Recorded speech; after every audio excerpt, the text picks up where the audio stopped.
Mino, thank you so much for taking the time to talk with us today. First things first, question I'm sure you've gotten a million times, but it's always important for people to know. Why did you ultimately make the decision that you wanted to run for city council?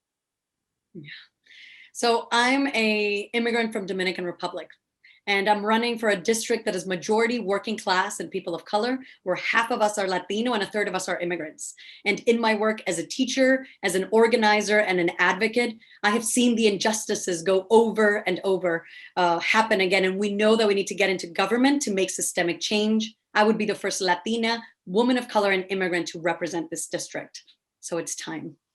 Can you tell us a little bit about your backstory as far as your ties to the area, what you've done? I know you've been working here in the borough on so many different projects with working with kids, especially. What's been going on with you?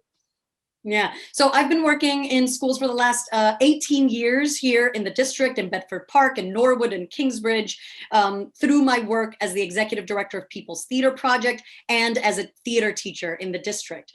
So through the work with People's Theater Project, we provide free leadership and cultural programs in schools right here in the district, mostly new immigrants to the country. So I have seen firsthand the needs of our students, of our families, and the injustices that they face every day, in education inequities, in health inequities, and economic opportunities. So this is the time to say, COVID has exacerbated these issues, but they've been here for a very long time. And it's been really a privilege for me to have worked with so many of these families and students who inspire me every day and really brought me to where I am today running for office. In your opinion, how does that previous experience that you've had qualify you to be in the city council and to have this kind of position? Yeah. So as an executive director of a nonprofit, I've managed a budget in a sector that is known for being underfunded and in a deficit. So that does not scare me. Over the last 12 years, I've had a surplus, and I've put my staff first, kept them employed during this pandemic. I've also been able to build and create innovative partnerships with government, with for-profit, with nonprofit sectors, engaging our community in dictating what should be the programs, what should be the priorities, whether it's with the DA's office, Mayor's Office of Immigrant Affairs, or bringing students up to Albany to advocate for school funding. So those skills of bringing people together, of engaging different stakeholders and prioritizing the needs of our community is something that I've done as an executive director, as an educator and organizer, that I think are key in being a council member for our district. We're going to get into a couple of the issues that are facing the people in the district, but first, tell me about people first, justice always. Tell me about that. So for too long, I feel we have, as a city, failed to confront greed. We have failed to really be putting our communities, our people first. So when I say people, I mean students when we're talking about education. I mean tenants when we're talking about housing, and our small businesses when we're talking about economic recovery. So what it means is we need to we are New York City. We are the Bronx. This is the opportunity for all of us. I came to this country at 19 years old, and I am not unique in that situation. So putting people first means we are dictating legislation and budgets that prioritize those that are most vulnerable and those who need government the most. We need to pass fair taxes at the state level and at the city level that will bring revenue to our community for these essential programs that we need. And justice always. We need to end systemic racism. It exists in every layer of government, and that's how I'll be looking at priorities when it comes to numbers of the budget and when it comes to legislation that is needed to create a more just society. Before we talk about any other issues, the pandemic and getting people vaccinated is obviously priority number one right now. And whoever wins this special election is going to get thrown right into the middle of this very quickly. Do you have any plans or thoughts or opinions regarding the vaccine rollout here in the city and what you would like to see done differently if you are elected? Yes. So one of the things that the city did very well when it came to the census outreach was they partnered with community-based organizations. I was proud to be a key partner in the census outreach. We have done great with numbers because of that. We need to do that with the vaccine rollout.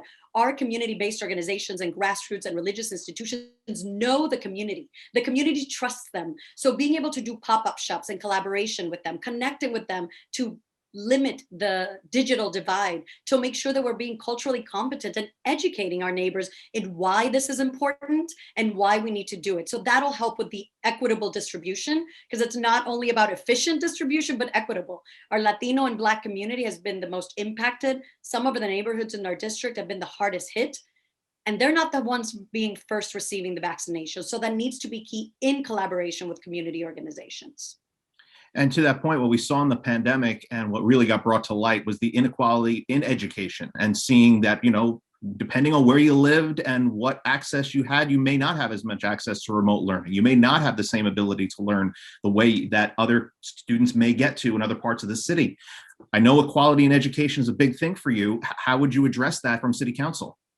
First, we need to have universal broadband access. This is New York City, and too many of our neighbors and our students in need and families in need don't have access. So we need to subsidize them to make sure that they can afford it, that they can have it, and work with our, I'm proud to receive the CWA endorsement, our telecommunications, make sure that we're working with organizations and our workers to prioritize these communities that don't have it. We also need to have unlimited student cards. That's one way that creates access and equitability for our students. Right now, they're limited, right? So students get a MetroCard up until a certain hour, and then they stop working. That is unfair. Education happens 24 hours a day, and it happens on weekends as well. So making sure that we have access, that our students have access to travel across the city to meet the needs of their education needs, as well as making sure I would be a strong fighter for bringing CUNY back to being free.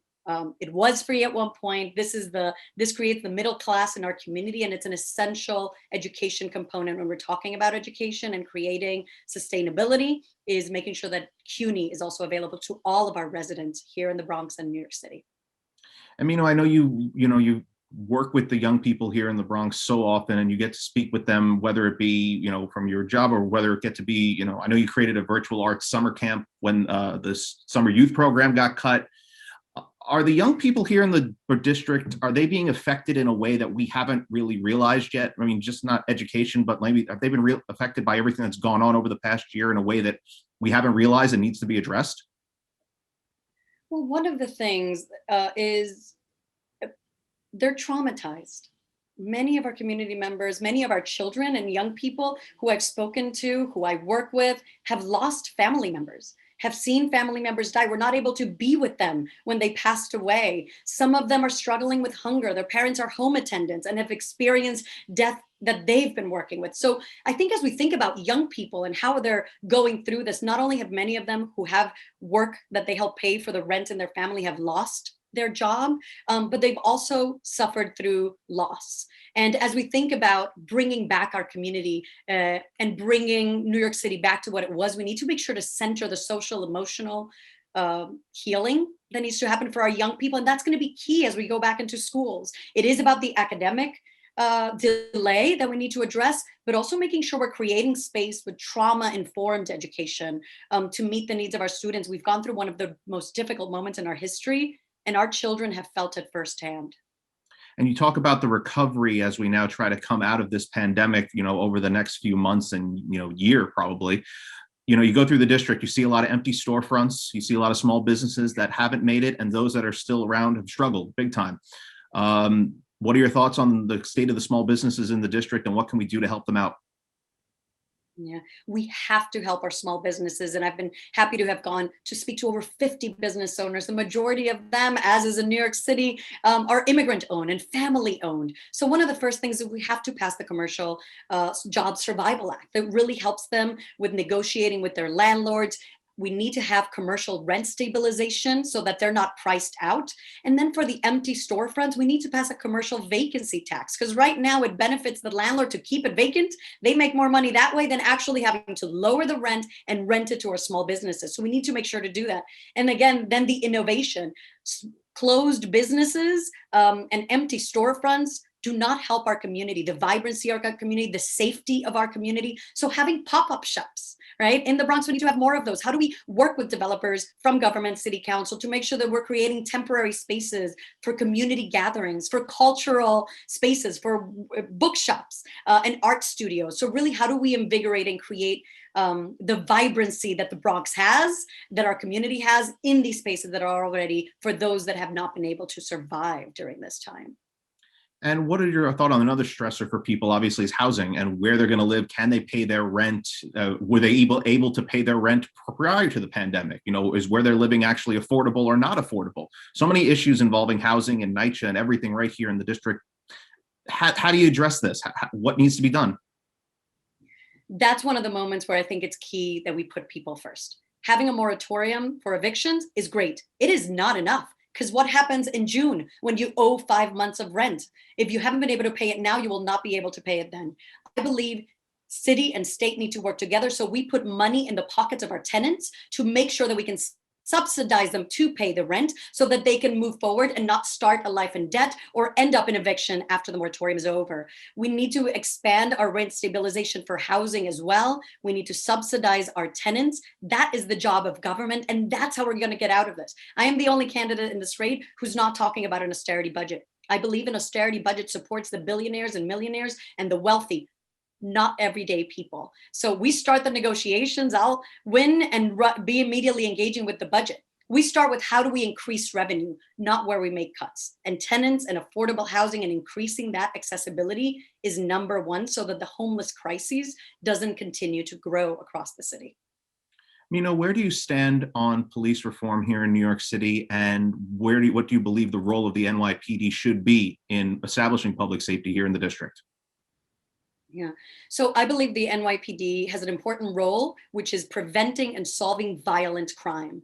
I support the defunding the police movement, which is about reallocating some of their responsibilities to other agencies that are better equipped to do that. So we've heard about, and one of the things that I support is mental health crisis. If a New Yorker is experiencing mental health, a healthcare worker should be meeting their needs. If a student is experiencing distress or acting up, a social worker should be meeting their needs. So when it comes to homeless outreach, domestic violence, mental health crisis, traffic, and student safety, I think these are some responsibilities that should be reallocated to other agencies and removed from the NYPD so that they are right-sized and they can keep us safe, focusing on preventing and solving violent crime. This district is unique in some ways that it really depends on what neighborhood you're talking to, depending on where somebody lives, for what issue is important to them or what they want you to focus on as the next member of city council to represent them. Has that been your experience when talking to people here in the district? Absolutely. I mean, there are some of our neighborhoods have a lot of green space.